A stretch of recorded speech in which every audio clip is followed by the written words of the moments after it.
site do Cresce São Paulo é a principal ferramenta de acesso aos serviços e comunicação do Conselho. Faça agora o download na App Store e na Play Store. E siga nossas redes sociais no Facebook e Instagram.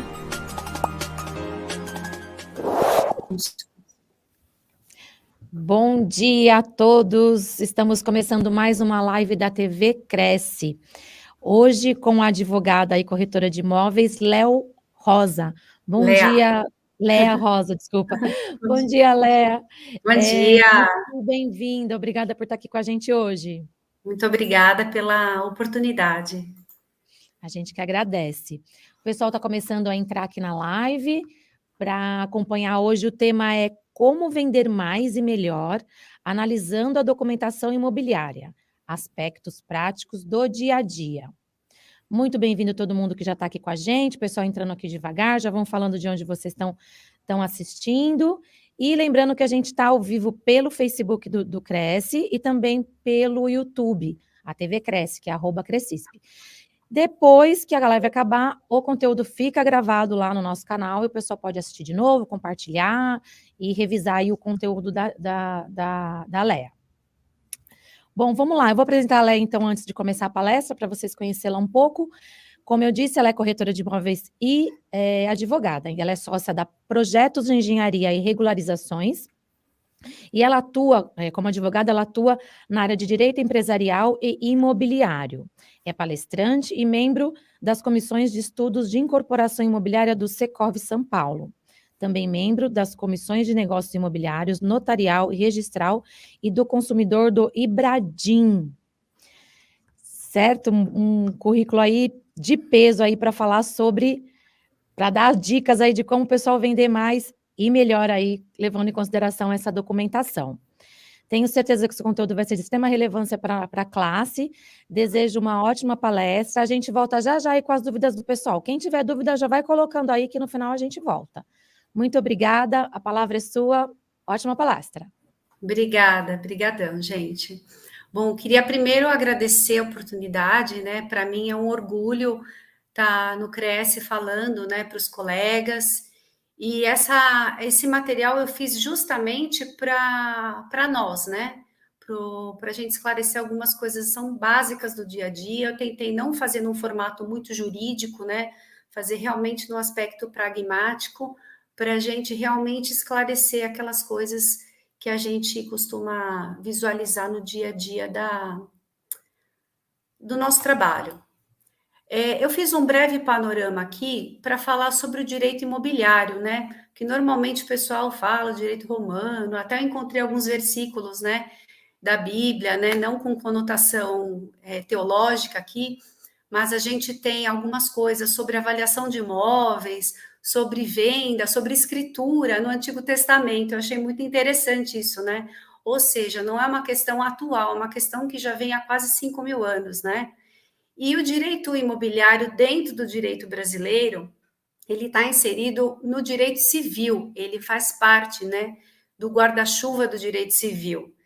E a gente, junto com o direito imobiliário, a gente também tem as leis consumeristas, né, do Código do Consumidor, que tem alguns casos que elas não se aplicam, que eu vou falar mais adiante, e as leis gerais, que nós acostumamos trabalhar no dia a dia, que é a lei de registros públicos, a lei do inquilinato, lei de incorporações, parcelamento do solo urbano, para a gente verificar a questão do zoneamento, que é muito importante, sistema financeiro da habitação, quando a gente fala de crédito imobiliário, lei de condomínios de lotes, que é uma lei recente, e a Constituição Federal, claro, que ela, na verdade, vai fazer o regramento geral, né?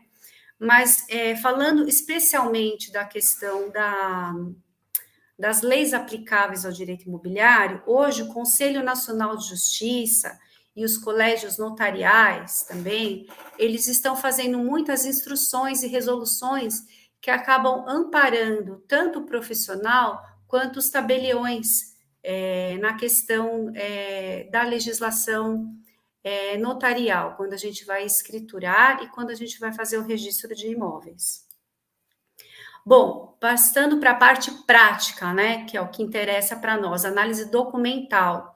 Eu só queria fazer uma breve distinção entre reurbanização e regularização, que tem alguns casos que vêm para nós aqui no escritório que o pessoal acaba confundindo, né? A reurbanização, ela é um processo um pouco mais complexo e ela envolve uma participação multidisciplinar de vários profissionais e ela está envolvida diretamente com o ente público, com as prefeituras, né?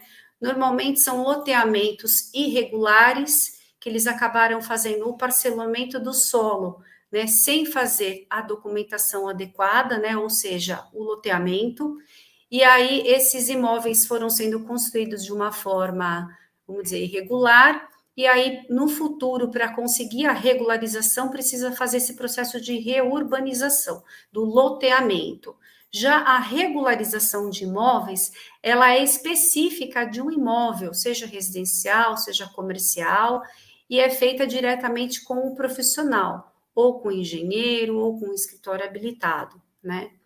E a intenção, volto a dizer, desse bate-papo, não é uma questão, vamos dizer, legalista, né, de ficar impondo entraves documentais ou teóricos, e sim facilitar a negociação, porque às vezes o próprio cliente, ele tem dúvidas, e às vezes ele acaba colocando alguns obstáculos, né, que a gente pode facilmente transpor, né.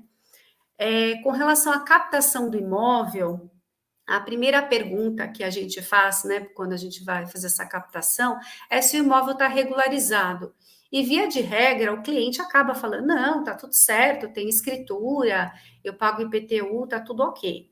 Mas a gente sempre pede, por cautela, o espelho do IPTU e a matrícula atualizada do imóvel, para a gente verificar se realmente a gente tem a averbação dessa área construída lançada no IPTU na matrícula, né?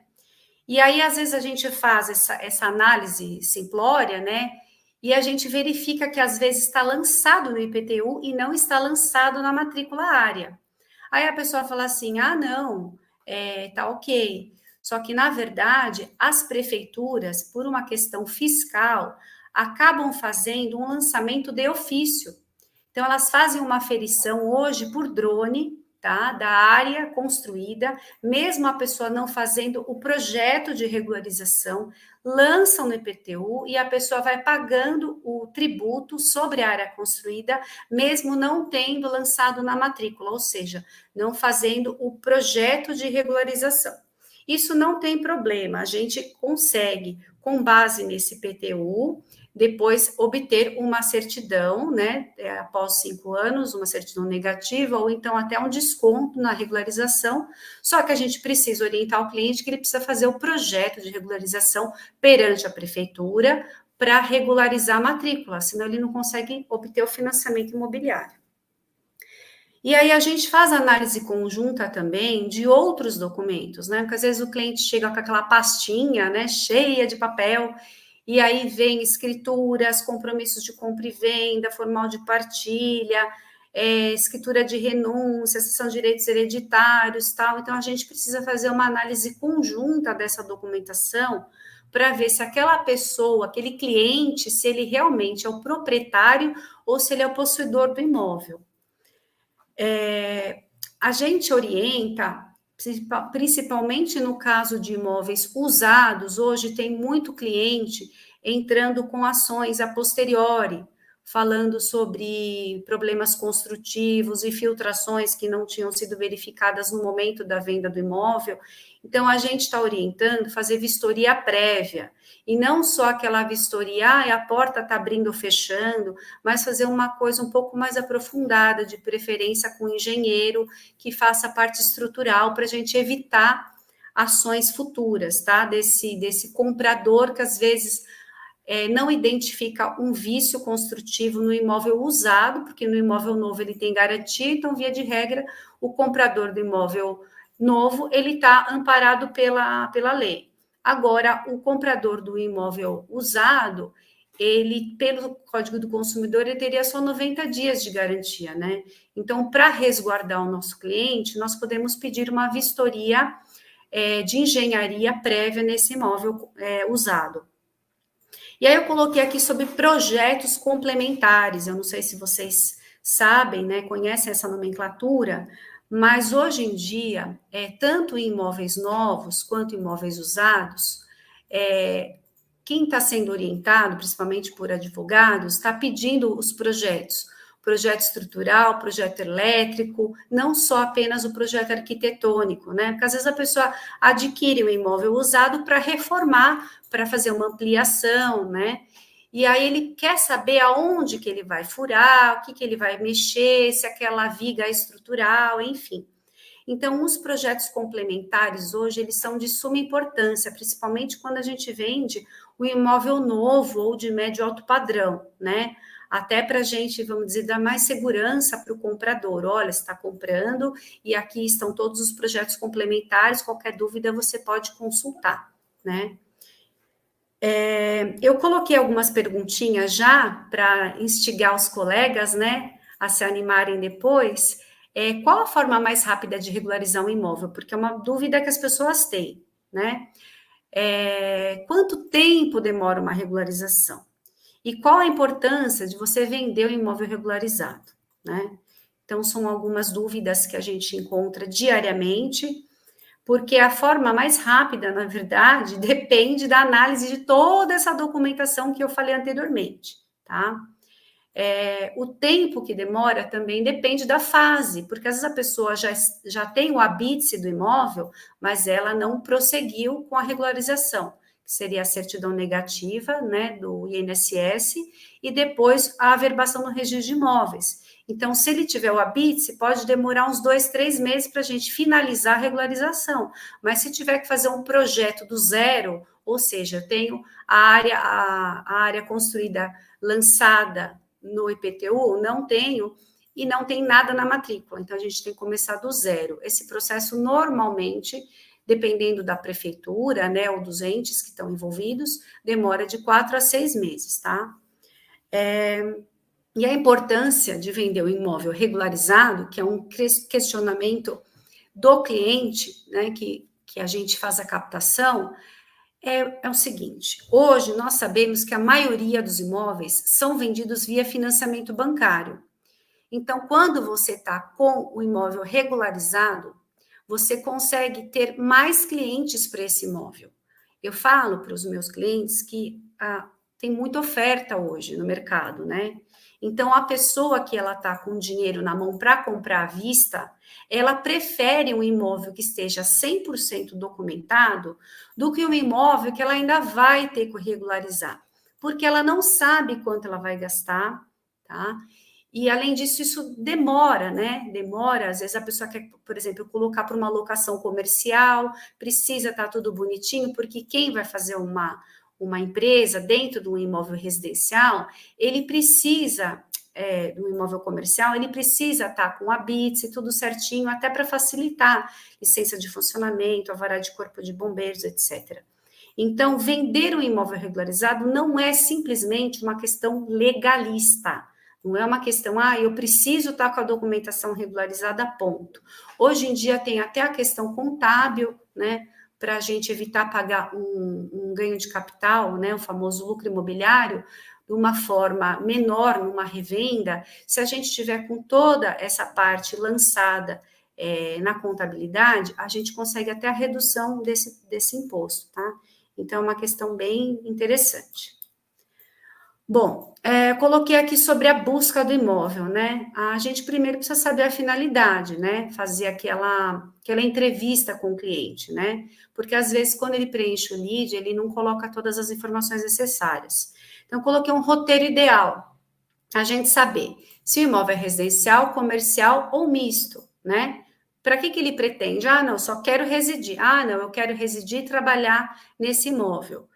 E depois a gente parte para outras perguntas, se vai ser urbano ou rural, se ele quer em rua ou um condomínio, quantidade de cômodos, aquela coisa que é comum. E aí eu coloquei itens que o cliente não abre mão, que a gente chama de obrigatórios, né? Tem algumas coisas que o cliente pontua para nós, fala assim, olha, é imprescindível que esse imóvel tenha piscina, porque eu tenho filhos pequenos, eu tenho muitos amigos, eu quero uma piscina no imóvel. Ou então, pelo menos, ter o espaço para fazer a piscina. E itens são facultativos, que assim, eu gostaria de um quintal grande, porque eu tenho bastante pets e tal. Isso tudo entra, vamos dizer, na busca do imóvel. Mas na parte importante mesmo, essa questão do bairro ou do zoneamento. Porque eu sinto que muitos colegas, assim, no afã de conseguir fechar o negócio, né, ou de, vamos dizer, de segurar aquele cliente para si, eles às vezes não fazem uma verificação prévia da questão do zoneamento, né? E a gente tem umas consequências práticas muito importantes que eu vou falar mais para frente. Então, a gente precisa identificar de antemão se aquele bairro, aquele zoneamento permite o que o nosso cliente está querendo. Por exemplo, um imóvel misto, ele quer trabalhar, ele quer fazer um escritório, quer fazer um comércio e morar no mesmo imóvel. Essa questão é importante também por conta de ampliação, porque às vezes a pessoa, ela enxerga um imóvel, por exemplo, térreo, mas ela quer ampliar, ela quer fazer embaixo um comércio, em cima a residência. Então, tem zoneamentos que não permitem a ampliação. Tem zoneamentos, por exemplo, eu estou em Atibaia, tem um bairro aqui que não permite mais edificar um segundo pavimento, são só imóveis térreos, porque ele está numa área que tem um pouso de asa deltas.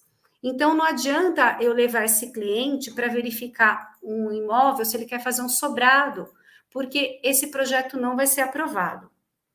E também a gente vislumbrar a questão de valorização e de investimento para o cliente, né? Tem bairros que estão em franca expansão.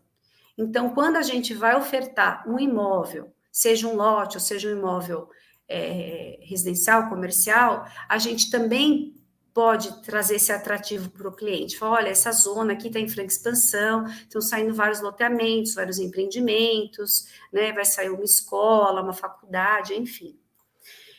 E essa questão da viabilidade, que a gente bate muito também aqui no escritório, né? A tecla da viabilidade do imóvel, porque quando a pessoa quer usar o imóvel, que hoje está muito comum depois da pandemia, as pessoas quererem economizar e trabalhar home office ou montar um pequeno comércio, um pequeno negócio nessa residência.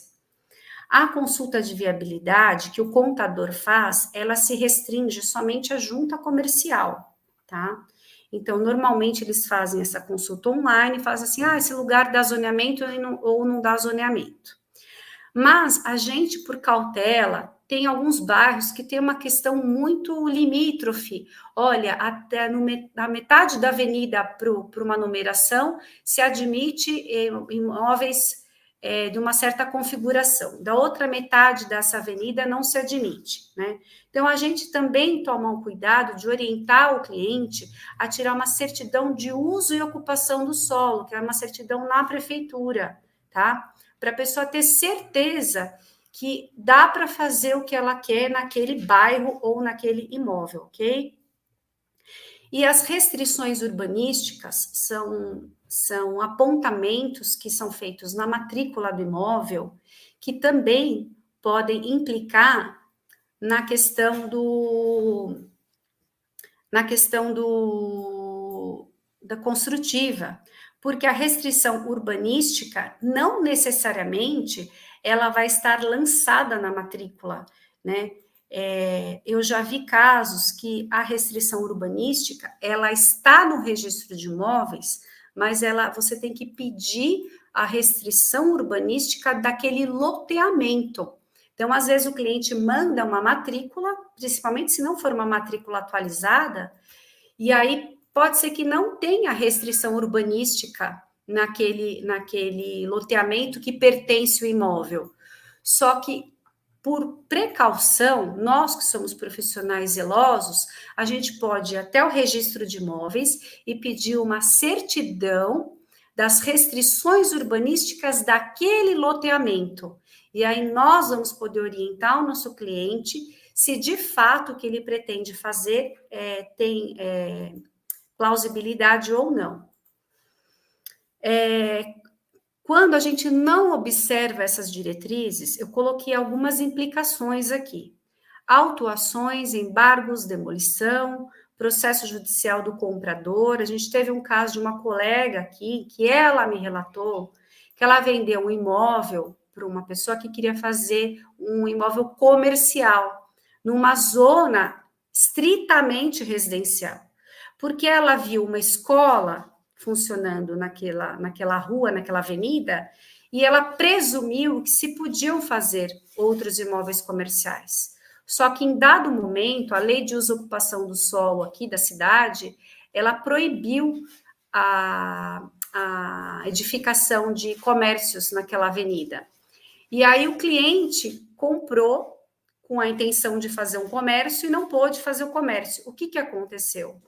Ele notificou a corretora, falando, olha, ou você rescinde o contrato e me devolve os valores, ou então eu vou te processar, porque você prestou um serviço que não foi adequado ao meu objetivo, né? Então, a gente tem que tomar muito cuidado, né? Se a gente tiver dúvida, a gente consulta um colega, consulta um advogado para a gente evitar esse tipo de problema. E eu coloquei também da ausência de alguns documentos da pessoa jurídica. Isso no caso da gente estar negociando um imóvel comercial e a pessoa já querer entrar e já começar a trabalhar, começar a desenvolver atividade naquele estabelecimento. Porque às vezes a pessoa, por exemplo, ela tinha um escritório, uma sala comercial. Aí vem um novo adquirente, ele fala assim, eu quero montar aqui uma lanchonete. Só que a gente não tem a parte de gás, a gente não tem a parte de vigilância sanitária e a gente tem que fazer adequações. E essas adequações, além de serem obras, elas também são adequações documentais. Porque eu preciso chamar a vigilância, falar o que vocês exigem, eu preciso ver as normas de corpo de bombeiros. E uma coisa que infelizmente é muito comum, as pessoas acharem que podem carregar o alvará, principalmente do bombeiro, de um imóvel para o outro. Mas eu só estou 2, 3 casas para frente. Mas a minha atividade é a mesma que do colega anterior, né? A questão do corpo de bombeiros, ela é bem peculiar e ela envolve algumas questões que são essenciais para a concessão desse alvará. Com relação à locação, eu queria deixar uma pergunta para vocês. Vocês acham que vale a pena a gente pedir para o inquilino fazer o seguro de incêndio se a gente não observa as normas do Corpo do Bombeiro? É uma perguntinha que eu queria deixar para os colegas que fazem locação para imóvel comercial, ou até a venda e compra do imóvel comercial, tá?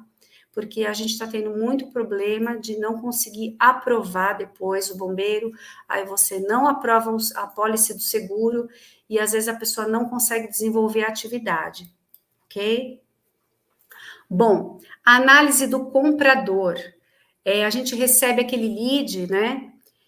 E aí a gente vai começar a ver se ele tem capacidade, né? Porque não adianta nada a gente estar com o cliente na mão e o cliente não falar para a gente nem o valor. Às vezes tem colegas que vão visitar alguns imóveis e aí eu falo assim, mas qual que é o orçamento do cliente? Ele não me abriu ainda. Eu não consigo entender essa questão do cliente não abrir o orçamento, porque senão você não consegue nem brifar o imóvel que você vai oferecer para ele, né? Então, eu acho de suma importância a gente já nessa primeira avaliação que a gente faz da ficha do comprador, a gente já definir o valor que ele pode investir nesse imóvel, senão a gente não consegue evoluir. Eu coloquei aqui como busca de soluções financeiras umas opções a curto e a médio prazo, tá? Coloquei o financiamento bancário, que todos conhecem, né? Coloquei o home equity, que é uma opção que a gente tem da pessoa tá fazendo, usando um próprio imóvel que ela tenha, ou às vezes até um familiar, um filho, um cônjuge, como garantia e levantar um dinheiro em cima dessa garantia, esse home equity, né? E tem uma outra solução aqui, também que a gente colocou, que a pessoa pode vender o imóvel dela e depois fazer a locação desse imóvel, porque aí ela não se descapitaliza e não perde esse imóvel também. A longo prazo, coloquei o consórcio e eu coloquei aqui a poupança, né?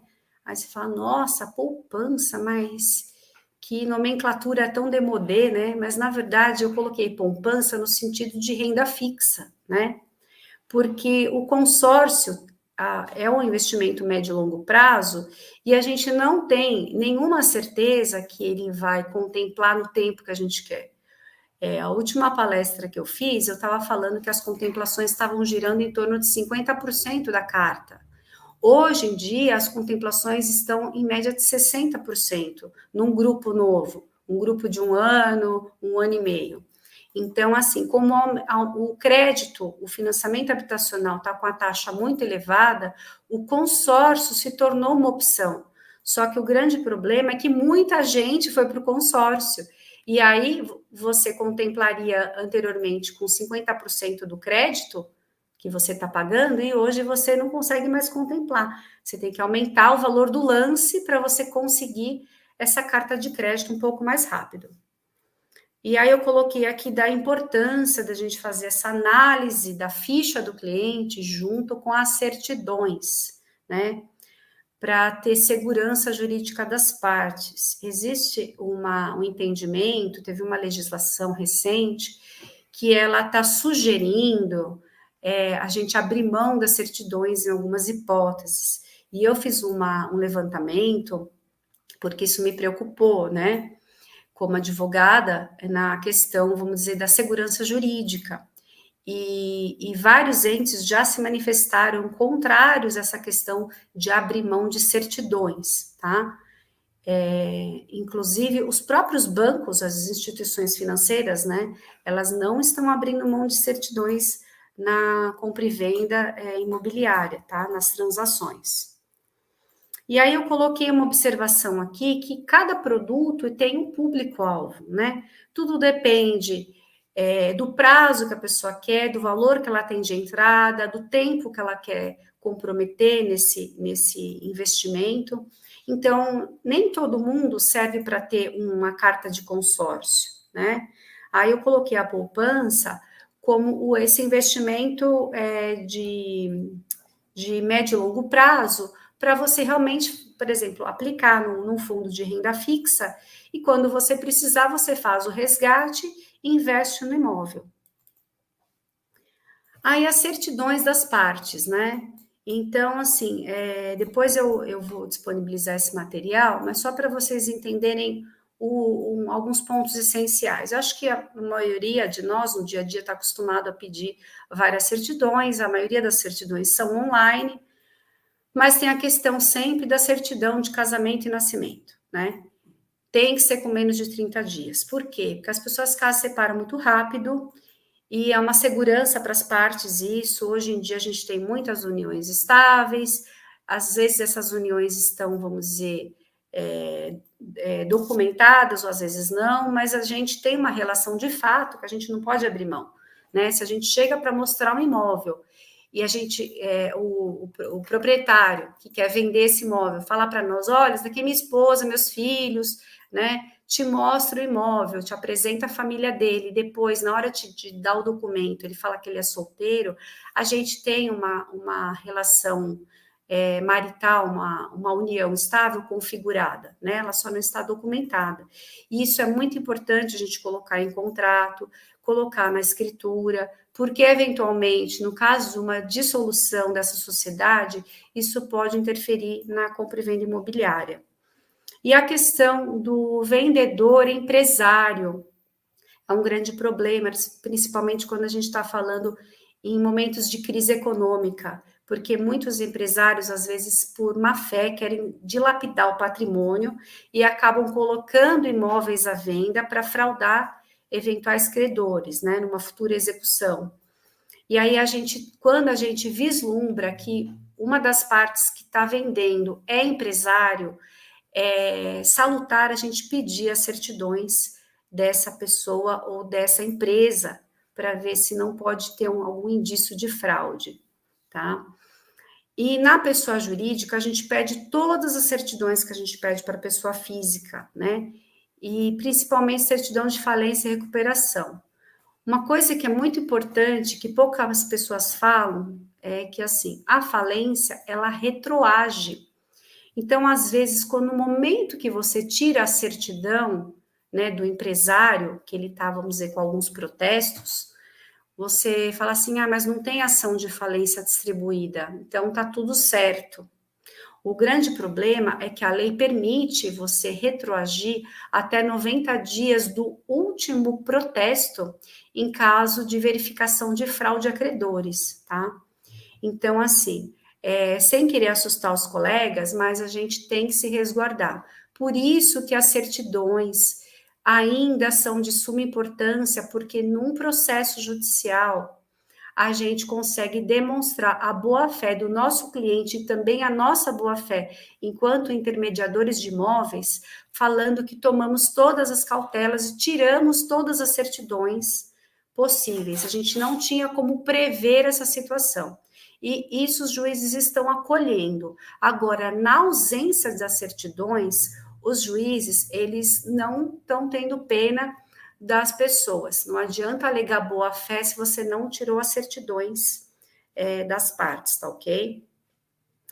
Eu coloquei aqui algumas garantias, né? Cidades do interior, principalmente, nós temos uma opção de fazer negócios um pouco diferenciados, então entram às vezes permutas, não só envolvendo imóveis de menor valor, como também às vezes semoventes, às vezes a pessoa tem um cavalo de raça, ou ela quer colocar um barco, ou quer colocar um jet ski como parte de pagamento. Então, a gente pode aceitar esses bens, tanto, vamos dizer, na negociação da compra e venda, como com garantia de um eventual parcelamento, tá? Aí a gente tem que analisar caso a caso, fazer uma avaliação do valor dessa garantia, mas ela pode ser usada e a lei permite, tá? Que as garantias sejam usadas e não existe um rol taxativo na lei que fala, olha, pode usar a garantia XYZ, tá? Isso vai conforme a intenção das partes. Agora eu coloquei aqui, existem casos impeditivos de uma compra e venda? Eu listei 2 casos aqui que eu já vislumbrei na prática, que é o caso do mandado de prisão e da insolvência, tá? Então, por exemplo, a gente já teve um caso que a gente foi tirar a certidão de uma vendedora e ela estava com mandado de prisão expedido em nome dela. Vai ficar complicado a gente adquirir um imóvel, né, de uma pessoa que tem um mandado de prisão, principalmente dependendo do tipo de crime, que ela vai ter que fazer um ressarcimento para os cofres públicos, né? E aí a gente vai ter um prejuízo, às vezes, pode ter até essa compra e venda anulada judicialmente. Então, nesses casos, quando tem um mandado de prisão expedido em desfavor do vendedor, a gente orienta a não prosseguir o negócio. E também no caso de insolvência, a gente tira várias certidões e a gente verifica que a pessoa tem mais dívidas do que ativos. Então, quer dizer, a probabilidade de, no futuro, alguém entrar com uma ação e pedir a nulidade dessa compra e venda em fraude a credores ou fraude à execução é muito grande. Então, a gente orienta o colega a não prosseguir, tá bom? Bom, eu coloquei algumas certidões aqui, eu vou passar um pouquinho rápido para a gente não perder muito tempo, mesmo porque elas são de conhecimento de todos, né? Para qualquer tipo de imóvel, a gente pede certidão negativa de tributos municipais, né? A famosa CND do IPTU, né? E a certidão negativa da matrícula do imóvel, coloquei inferior a 30 dias, tem uma norma, né? Que exige que essa certidão na transação imobiliária, ou seja, na escritura de compra e venda, né? Os cartórios, os tabeliões de notas, eles são obrigados a exigir das partes essa escritura atualizada com menos de 30 dias, porque pode, nesse meio tempo, aparecer uma penhora, aparecer uma verbação, por exemplo, de uma união estável que não foi declarada, ou de um casamento, ou até um óbito, né? Então, é importantíssimo, às vezes o cliente não quer pagar a certidão, né? Então, a gente tem a opção de tirar, fazer aquela consulta mais baratinha nos registradores, né? para não ficar onerando muito o cliente, e aí quando a gente for efetivamente fazer o negócio, a gente tirar a certidão atualizada da matrícula, que é uma garantia para todos nós, para todos os envolvidos. Quando é imóvel rural, tem alguns documentos específicos, algumas certidões específicas que a gente tem que pedir, né? Então, eu listei aqui: certificado de cadastro de imóvel rural, certidão de regularidade fiscal, comprovante de pagamento dos 5 últimos ITRs, né? Até para dar aqui uma eventual prescrição, e a última declaração do imposto de propriedade rural. Então, esses documentos são essenciais para compra e venda de imóvel rural. Agora, quando for apartamento ou imóvel em condomínio multifamiliar, seriam outros documentos, outras certidões. A gente pede a declaração dos débitos condominiais assinada pelo síndico ou pela administradora. Tem várias administradoras que elas têm procuração do síndico para estarem fazendo essa declaração, né? Só que aí, nesse caso, a gente tem que pedir a declaração, a procuração da administradora, para a gente se resguardar que a administradora tinha poderes, tá? Porque se eventualmente aparecerem débitos desse imóvel e a gente não tiver com essa declaração assinada por uma pessoa que tem poderes para tanto, a gente pode correr o risco de fazer o nosso cliente pagar esses débitos, tá? Tem um ditado no Código Civil que fala: quem paga mal, paga 2 vezes. Então, a gente tem que zelar por essa documentação. E aí, a gente pede também a ata de eleição desse síndico ou a cópia da procuração da administradora, tá? Aí depende de como está a situação do condomínio. Estatuto ou convenção do condomínio ou da associação de moradores. Eu já vi casos de pessoas que têm, por exemplo, pets grandes, adquirirem apartamentos onde não se admitiam ter mais de um pet ou ter pet de porte grande. E aí, o que você faz? Você vendeu um apartamento para uma pessoa solteira e ela tem um animal, e o animal não pode, pela convenção do condomínio, habitar naquele imóvel. Olha a situação. Então, se nós formos diligentes e verificarmos essa questão antes de negociar o imóvel, a gente evita dor de cabeça. Teve um caso desse em Bragança Paulista, aqui de um colega nosso, que foi uma dor de cabeça. Então, isso não é lenda, gente, isso acontece, tá bom? E as certidões do TJ, né? Eu coloquei TJ porque eu estou em São Paulo, mas quem tiver em outro estado tem que ser do estado, cíveis da CNPJ do condomínio ou da associação. Por quê? Porque podem ter ações cíveis, ações indenizatórias, movidas contra o condomínio, sejam por condôminos insatisfeitos com alguma situação, ou seja até por terceiros. O muro caiu e o vizinho entrou com uma ação contra o condomínio, tá? Então, a gente precisa ter essa certidão do condomínio para a gente saber se o condomínio também não tem muito débito. Porque às vezes a pessoa pergunta assim, qual o valor do condomínio? O valor do condomínio é R$800. Aí ele assina a escritura, tal, começa a morar, ela passa um mês, vem um rateio de mais R$1.000 por mês do processo tal que foi movido contra o condomínio, tá? Isso também é muito comum. Então, por precaução, vamos pedir também a certidão do condomínio. E aqui eu coloquei o fechamento do negócio, né? O que é importante a gente não esquecer? Eu coloquei um exemplo aqui de Ari Gleba, né? Porque às vezes a gente, na negociação, a gente vai um pouco na onda do cliente, né? Então, o cliente fala assim para a gente: eu não vou medir, não vou gastar, não vou investir nessa topografia, vamos medir, vamos vender o que ele está vendo, né? Então, é isso daqui que eu estou vendendo. Começa nessa cerca, morre naquela árvore, vai até o riacho, né? Um riozinho ali no fundo, e é isso que eu estou vendendo. Essa venda a gente chama de ad corpus, né? Ou seja, a pessoa compra o que ela está vendo. Tem algum problema? Nenhum problema. Só que a pessoa precisa estar ciente que ela está comprando o que ela está vendo. Porque às vezes a gente tem, por exemplo, uma transcrição ou uma matrícula que fala que lá tem, por exemplo, 10 mil metros quadrados essa área.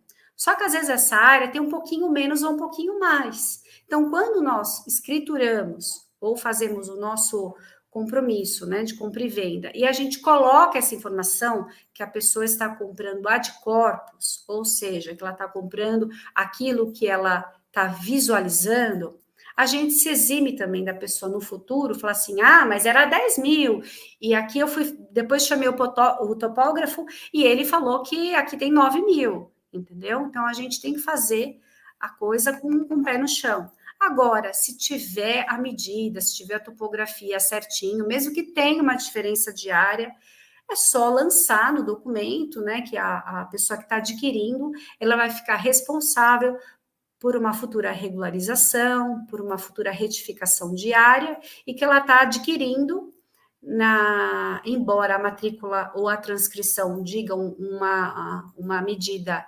diferente, ela está adquirindo aquilo que foi aferido na mensuração, tá bom? E o risco que a gente corre de não colocar essas expressões é sofrer uma ação, né?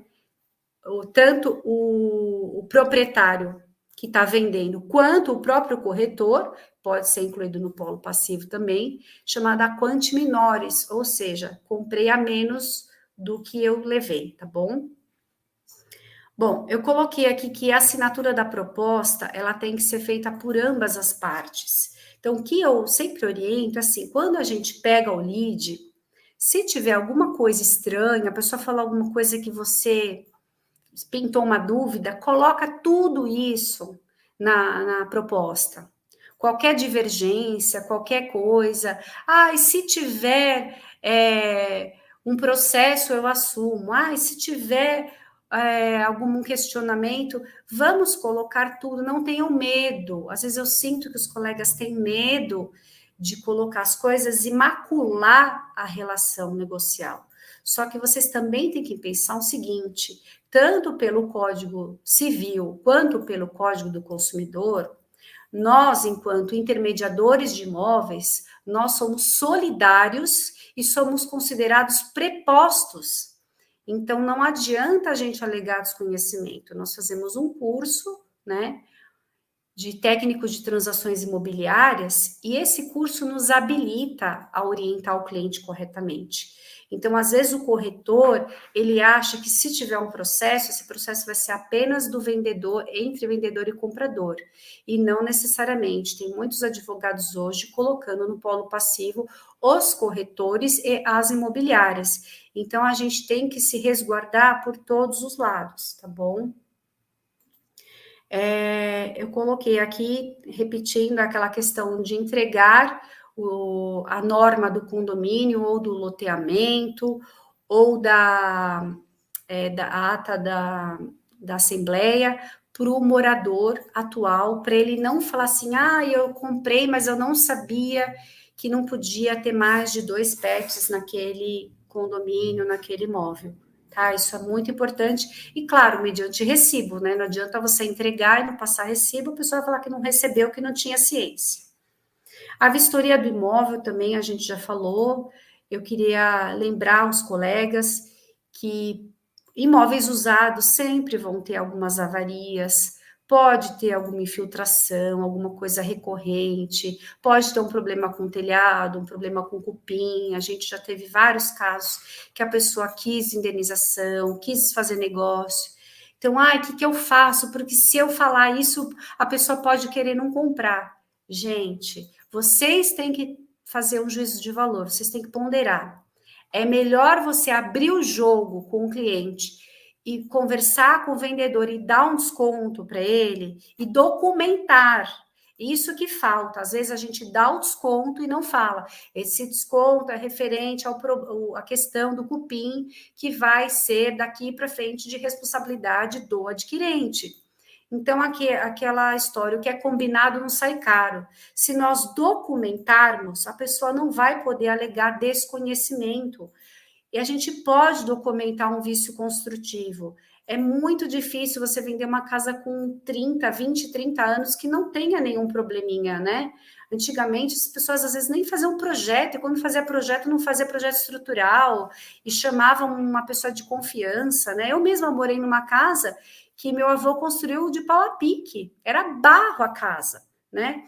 Então, você imagina a pessoa que comprou depois, ela vai quebrar a parede, vai ver que é barro, ela vai querer me processar? Então, vamos colocar essas situações no contrato, é muito mais fácil, tá bom? E aí eu coloquei aqui, mas que garantias que tem o adquirente, né? Quando ele adquire um imóvel novo, é tranquilo. Ele tem 5 anos, tanto pelo Código Civil quanto pelo Código do Consumidor. E o imóvel usado, 90 dias, a regra do CDC, pelo Código Civil, ele não tem garantia nenhuma, tá? Só que tem sempre aquela questão do vício oculto, que pode ser trazida em qualquer momento, tá bom? Por isso que eu acho importante a gente documentar esse eventual vício oculto. Ah, mas eu também não sabia. Então, pede a vistoria, sugere a vistoria para o vendedor, para ele se resguardar também, que o comprador não vai provocá-lo, tá bom? Bom, eu queria agradecer vocês por terem me acompanhado até aqui. Eu estou à disposição aqui nas minhas redes sociais e queria já abrir para eventuais perguntas, dúvidas, tá bom? A gente que agradece aí você compartilhar aí seus conhecimentos adquiridos ao longo da sua experiência aí no dia a dia na transação imobiliária. Tenho certeza que as dicas e recomendações foram muito úteis aí para todo mundo que está nos assistindo. E, assim, uma lição, assim, que eu tiro, né, eu não sou corretora, mas às vezes a gente percebe que a pessoa que está fazendo a transação, ela realmente fica ali cheia de dedos, com receio de colocar as coisas no contrato ou de mostrar uma realidade, de ser transparente, com medo de não fechar um negócio, mas aí a consequência é pior, né? Pelo que você Sim, explicou, não vale a pena esse fazer vista grossa, certas coisas que depois pode estourar. Um outro comentário importante seu em relação aos processos, que os corretores, às vezes, são considerados responsáveis solidários, é o termo certo, correto? sim, Muito eles são bom. responsáveis, vamos dizer, na mesma medida, né? Porque o corretor, ele faz um curso técnico, né? Então, não adianta querer se eximir, porque a gente tem conhecimento, né? A gente não é considerado leigo, né? Uhum. É considerado a parte responsável também, né? Sim, E a lição que a gente tira também é que ser transparente é sempre o melhor caminho, né? Abrir o jogo, mostrar toda a situação, negociar, conversar, fazer a intermediação ali de forma 100% honesta, que acho que é melhor para todo mundo. E não vai gerar sim, processo, aquilo não vai, né, e se for para o judiciário, aquilo se estende e é ruim para todo mundo, né? sim, sim. Maravilha. Deixa eu ver aqui, só dar um oizinho aqui para o pessoal, tem bastante gente assistindo hoje a gente aqui, esses assuntos, assim, mais práticos do dia a dia, costuma chamar bastante atenção. Então a gente tem gente do estado inteiro aqui, até de fora do estado. Olha que legal. Benedita de Atibaia, Marco Antônio Gazzoni, corretora de Bragança, Marco Antônio Sorocaba, Patrícia Bebedouro, Hum, Ana, bom dia, gente. Martins, ele está aqui na capital. Jardim Paulistano. Benedita de Atibaia, essa aí eu acho que eu já falei. Você está em Atibaia, né, Léa? Tô em Era Atibaia. seu pessoal. Lana Cardoso está no Rio de Janeiro. Legal, obrigada. Bauru, outra de Atibaia. Nossa, ó, Jaraguá, São Paulo. Elisamar também do Rio de Janeiro. Osni de Santa Catarina, Sombrio, Santa Catarina. Renato, outro colega de Atibaia, excelente conteúdo, obrigada a você por Obrigada. acompanhar. Gisela, tem uma pergunta aqui, a Gisela Castro. Por favor, fale sobre o consórcio novamente. Você falou rapidamente aí sobre o consórcio, ela acho que não Sim, tem mais dúvidas. claro. Eu trabalhei numa administradora de consórcio, né? E eu tenho apreço pelo consórcio porque ele é regulamentado pelo Banco Central, né? Ele surgiu, na verdade, de uma cooperativa de funcionários da Receita Federal que resolveram se cotizar para comprar bens de consumo, né? Na década de 80, uma geladeira, um micro-ondas. E aí deu tão certo esse propósito, né, de um grupo de pessoas se unirem pagando uma fração do bem mensalmente, e eles que estipularam essa primeira regra do sorteio, né? Então, tinham grupos, por exemplo, de 100 funcionários que pagavam cotizado, e aí um era sorteado por mês para levar o bem, né? Então, aqueles que se cotizavam juntavam o dinheiro para adquirir esse bem para fazer entrega. E o Banco Central achou interessante, em dado momento regulamentou o consórcio, e hoje nós temos consórcio até para cirurgia plástica, né? Só que tem que tomar cuidado na área imobiliária, porque nem todo o consórcio de imóveis, ele dá direito a, por exemplo, a reforma, né? Então, eu mesma adquiri cotas de consórcio para fazer reforma, porque eu já tinha o lote, né? Para construir, melhor dizendo. Então, tem que tomar cuidado, porque às vezes alguns consórcios, alguns produtos, né? Eles admitem a compra e venda do imóvel pronto, mas não a construção, né? Porque a liberação do crédito tem uma forma diferente. Tá bom? Mas se a Gisela tiver alguma dúvida mais específica, depois eu posso estar esclarecendo também. Tá ótimo, obrigada, doutora. Vamos Imagina. continuar aqui. Mara Rejane de Porto Alegre. A Elisamar pergunta se você pode disponibilizar esse material. Acredito que entrando em contato aí pelos seus... Vou pedir para o pessoal da técnica colocar os seus contatos aqui na tela. Então, tem o LinkedIn da Leia e o Instagram. São os canais mais fáceis para te acessar, certo? Sim, sim. A Aí gente ela fica online o manda... dia inteiro. Aí ela manda a apresentação, porque tem bastante detalhe ali nos seus slides, né? Sim. A Gisela também está pedindo. Aí tem uma pergunta aqui do Carlos Irapuã. A certidão tem prazo de validade? Sim, na verdade, todas as certidões, assim, via de regra, tem um prazo, só que cada certidão, por exemplo, a certidão casamento e nascimento e a certidão do imóvel foi estabelecido, vamos dizer, um prazo legal de 30 dias, né? Mas, por exemplo, quando você tira uma certidão trabalhista, ela tem 180 dias. Certidão do INSS, se não me engano, também são 180 dias. Então, tem algumas certidões específicas, principalmente de órgãos públicos, né? Que elas se estipulam um prazo, e as que não têm prazo, via de regra, são 30 dias. Mas elas têm prazo, sim, foi excelente pergunta. Maravilha. Vamos aqui, a gente também tem gente de Mato Grosso, Lucas de Rio Verde. Benedita faz um comentário: conhecimento é a base de tudo, com certeza. Alexandre, bom dia a todos, colegas de profissão, excelente explanação da doutora Leia. Parabéns, esclareceu muitas dúvidas. Obrigada, Alexandre. Isabel também elogiando, muito bom, ensinou muito. Obrigada. Eu Edivaldo queria Mota também. Pode falar. aproveitar, Patrícia, que tem gente de várias cidades, estados, eu estou super lisonjeada, viu? Depois vocês puderem me chamar no Instagram, assim, é uma felicidade para mim. Com E certeza. cada cidade, cada município tem a sua lei de ocupação do solo. E eu falo que são mini ordenamentos jurídicos, né? Então, às vezes, a pessoa vai fazer uma regularização do imóvel em São Paulo, nós atuamos também na capital, e a legislação e o andamento em outra cidade é completamente diferente.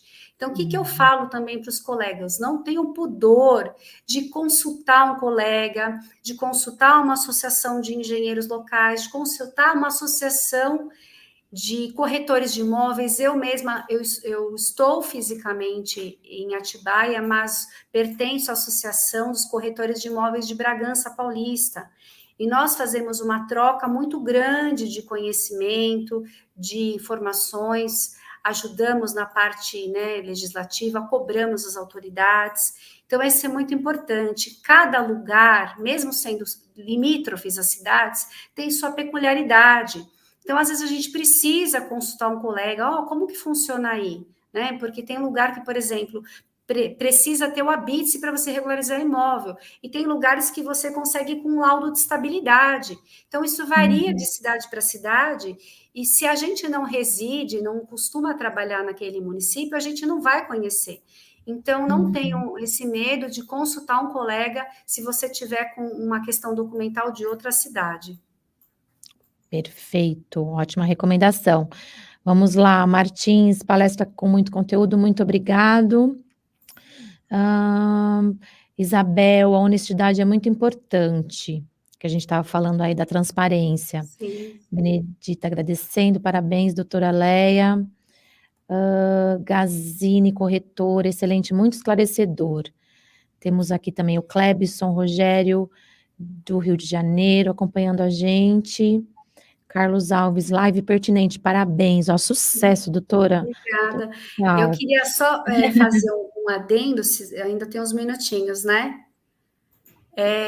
Ontem eu recebi uma colega corretora de imóveis, de seguros de Bragança, né? Pertencemos a um grupo de empresárias da região aqui, e ela comentou comigo, né, que uma cliente dela comprou um imóvel e para fazer uma clínica odontológica, realizou toda a reforma do imóvel, contratou um escritório, né? Não sei se foi arquitetura ou engenharia, fizeram toda a parte, vamos dizer, arquitetônica, tal, todas as adaptações.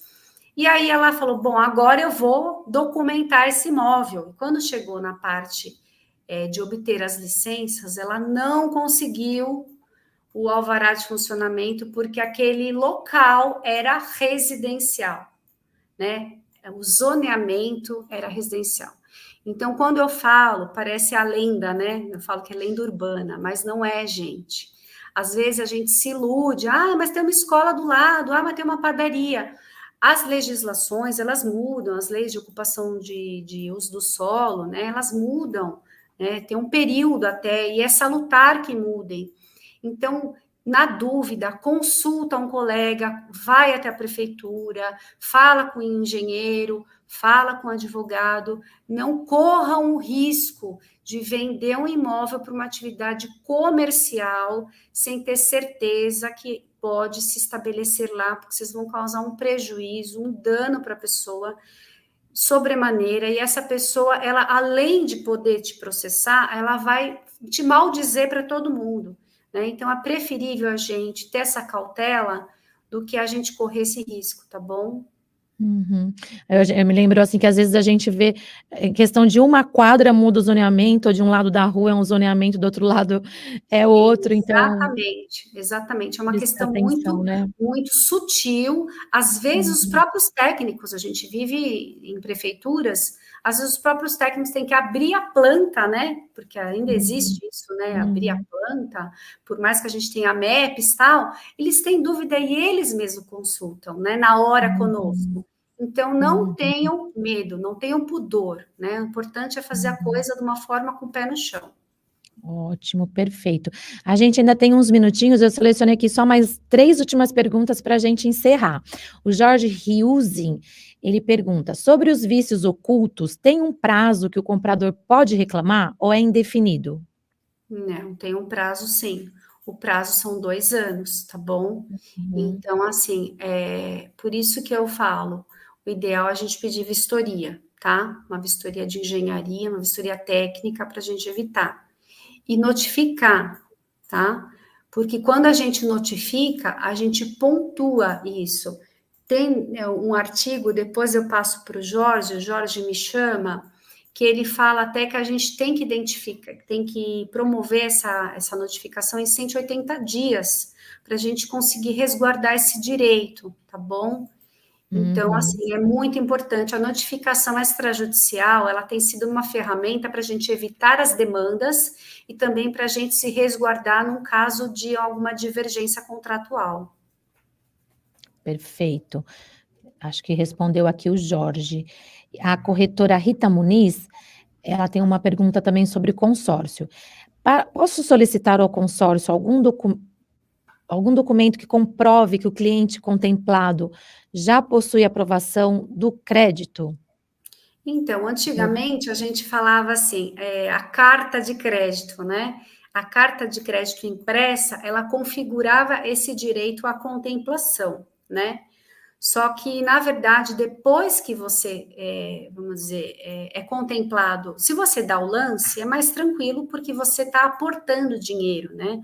Agora, o grande problema é quando a pessoa é sorteado e às vezes ela não tem a capacidade financeira para estar adquirindo aquele financiamento. Então, teria que ser feita uma análise caso a caso. Mas, via de regra, quando a pessoa é contemplada, a administradora de consórcio ela emite uma carta de contemplação, mas a carta não dá o direito a ela pegar esse crédito, porque é feita uma análise de crédito também pela administradora, tá ok? Tá? Se Certo. ficar mais alguma dúvida, também depois a gente esclarece melhor. Eu peço para a Rita me chamar também, tá? Perfeito, obrigada. Vamos lá, Eduardo Dias quer saber, uma piscina deve estar averbada na matrícula? Sim, até a gente tem um canal no YouTube que chama Canal Imóvel Legal. E um dos vídeos que a gente fez é justamente sobre a questão da área gourmet e da piscina, que são grandes óbices, na verdade, para a gente conseguir, às vezes, averbar um imóvel que está irregular. Em cidades como Atibaia e Bragança, que são regiões, vamos dizer, turísticas, a primeira coisa que o engenheiro do banco, quando faz a avaliação, é ir para a piscina e para a churrasqueira. Então, assim, o cliente às vezes fala assim: ah, não, mas o engenheiro vai bater trena na casa, né? Ah, eu não mexi na casa, eu só fiz a churrasqueira e a piscina, né? Só que a piscina, ela entra como área construída assim, mesmo estando descoberta. A exceção em alguns municípios é a piscina de fibra, né? Por causa do material, que a fibra é de vidro, não é considerada alvenaria, né? Mas a piscina de vinil e a piscina de alvenaria é a área construída. A única coisa, a gente garante, às vezes, um redutor, né? Tinha um redutor, né? No INSS agora não tem mais, né? Eu estou conversando com o meu sócio aqui, agora não tem mais redutor no INSS da obra para a piscina.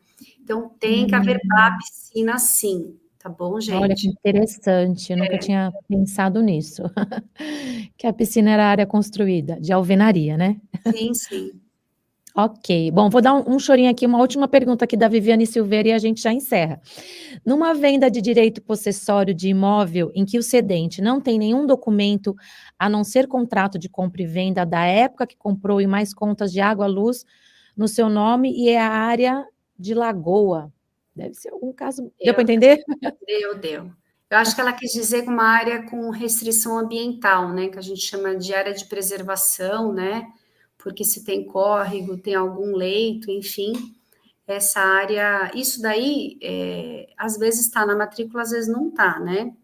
Mas a grande questão que ela está falando, assim, se ele tem um documento provisório dessa posse, ele não tem escritura. Então, a gente pode transmitir, mas vai ser uma cessão de direitos possessórios, tá?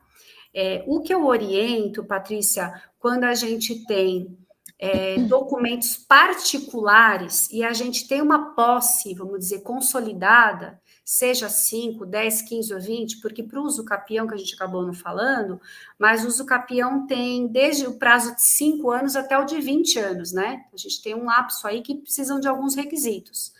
O que eu sugiro, tá, como advogada? A gente fazer sempre via instrumento público. Então, mas ele comprou com instrumento particular. Eu posso fazer uma cessão de direitos possessórios no cartório? Sim, pode e deve, porque é uma forma das partes se resguardarem também sobre toda a situação.